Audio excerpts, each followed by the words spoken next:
জানবো যে মহিলাদেরকে কষ্ট দিলে, তাদেরকে আঘাত করলে কি ঘটে। হযরত আলী রাদিয়াল্লাহু তাআলা আনহুর কাছে এক ব্যক্তি আসলেন এবং তার দুই হাত রেখে একত্রিত করে বলতে লাগলেন, ইয়া আলী, আমার বিবি আমার ঘরের ঠিকঠাক মতো দেখাশোনা করে না, সে আমার কোনো কাপড় পরিষ্কার করে দেয় না এবং সে ঘরের জিনিসপত্র ঠিকঠাক মতো গুছিয়ে রাখে না। তাহলে কি তার সাথে আমি রাগ করব না? তাকে কিছু মারপিট করা উচিত না?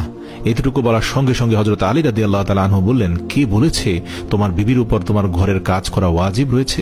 মনে রাখবে, ইসলামে মহিলাদের সম্মানকে যতটা উঁচুতে রাখা হয়েছে ততটা সম্মান অন্য কোনো মাযহাব দিতে পারেনি। আমি আল্লাহ রাসূলের কাছ থেকে শুনেছি, মহিলাদের সবচেয়ে বড় দায়িত্ব হলো সে যেন তার সন্তানকে ভালোভাবে মানুষ করে এবং সে তার সন্তানের দেখাশোনা করে। কিন্তু যদি তার সন্তানের দেখাশোনা করার জন্য তার স্বামীর কাছে সাহায্য চেয়ে নেয়, তাহলে সেটিও চাইতে পারে। আর এখানে তুমি তাকে ঘরের কাজ করার জন্য বলছো।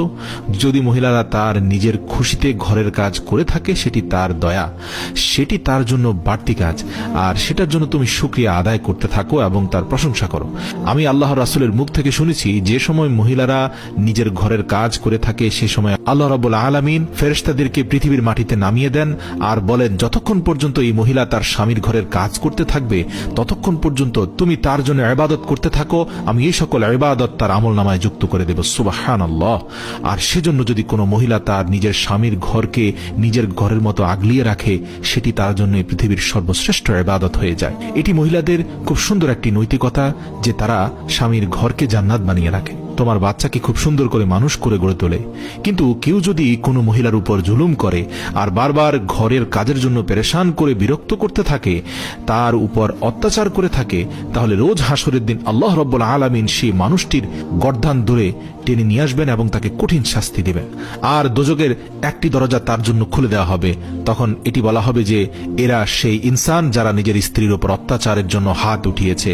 এরা হচ্ছে পৃথিবীর সবচেয়ে বড় কাপুরুষ, যে তার দুর্বল স্ত্রীকে ভালোবাসায় আগলে নেওয়ার বদলে অত্যাচার করেছে। প্রিয় দর্শক, এবার আমরা একটা ঘটনা জানবো। সেটা হচ্ছে, হযরত আলী রাদিয়াল্লাহু তাআলা আনহু রাস্তা দিয়ে হেঁটে যাচ্ছিলেন, তখন দেখতে পেলেন একজন ব্যক্তি তার স্ত্রীর উপর অমানবিক জুলুম করছে। তখন হযরত আলী রাদিয়াল্লাহু তাআলা আনহু তার কাছে গিয়ে বললেন, হে ব্যক্তি, আল্লাহকে ভয় করো। তোমার পেরেশানি, তোমার দরিদ্রতা এবং তোমার রিজিকের বরকত কমে যাওয়ার কারণ একটাই, যে তুমি তোমার বিবির উপর জুলুম করছো। মনে রেখো, বিবির উপর জুলুমকারীর ঘরে আল্লাহর রহমত আসে না, বরকত আসে না, দারিদ্রতা তাকে আঘাত